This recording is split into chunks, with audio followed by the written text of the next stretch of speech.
NOC check करना चाहे, information लेना चाहे, जी। तो उसको भी आया वन विंडो में ही आना होगा किसी भी हाउसिंग प्रोजेक्ट की इंफॉर्मेशन लेने के लिए? ओवरसीज़ के हमने जो एप्लीकेशन सबमिशन है वो एक अलहदा काउंटर रखा हुआ है। अच्छा। और उसके अलावा फैसिलिटेशन के लिए भी एक डेस्क बनाया हुआ है।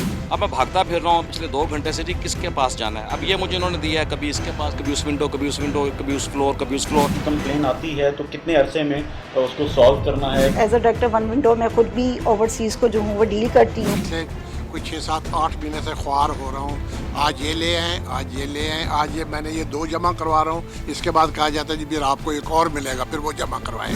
ये फैमिली का सेटअप है, ओवरसीज सेटअप है, बट देखें मेरे पास सारा रिकॉर्ड मौजूद है। It's more than 1 year. मामला क्या, आपने प्रॉपर्टी ट्रांसफर का? कोर्ट के थ्रू हुई है, डिग्री हुई है इशू, बंदा भाग गया था। अच्छा। सीनियर सिटीजन भी हो, ओवरसीज भी हो, ये देखिएगा। डायरेक्टर साहब के पास गया, बट साहब के पास, वो मुझे कह रहे हैं मुझे बदतमीजी पसंद नहीं। या बट आई हैव डन।